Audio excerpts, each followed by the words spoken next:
All right, so our theme today, freedom coalition. I have once again borrowed our theme today from some important work that our guests are doing. And I like to really understand words and their intent. And if you ever really want to have fun, then go and look up the etymology of words, right? So it kind of tells you the origin of a word and how maybe it's shifted through time. But I'm a word nerd, so I like that kind of thing. I heard somebody whispering in my ear that I was a nerd just now. It's amazing, and sometimes the way that words do shift and morph over generations. So I looked up the definition of coalition, which is an alliance or union between groups, factions, or parties, especially for some temporary or specific reason. And I looked up the origin or etymology of the same word, and it has stayed pretty close to its roots. It means a fusing and a growing together of parts. When you think about a fusing, right, or a deeply connected union of people aiming at freedom, what comes to mind? Well, I think of the United States.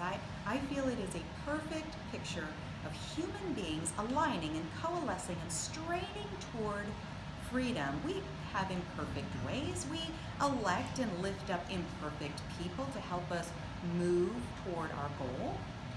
But it is a worthy endeavor, and I hope that it isn't, as the definition states, temporary. Now, some among us believe that we can somehow mandate ourselves into this state of freedom. They believe with all their hearts that just a few more laws or penalties or rules will produce a state of freedom for all.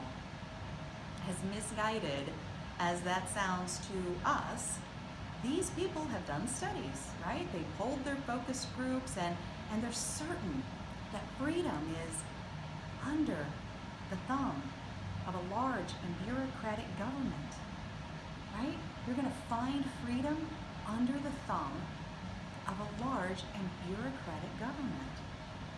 And a government made up of people who are just as fallible as the rest of us. They even pick names for themselves that sound good, right? Liberal, right? Sounds good. Progressive.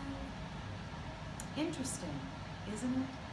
To see that people can think they're aiming at this bullseye called freedom, but get so caught up in the process that they lose sight of the goal, and maybe even find themselves working against the very things and the very people they should be aligned with and in coalition with. If their and our true goal is freedom, perhaps fewer restrictions and smaller government, as I personally believe, might actually be the better path as we move forward in this great and grand experiment, this uniting of states, this freedom coalition. Dan? Well, Cheryl, I got kind of confused there because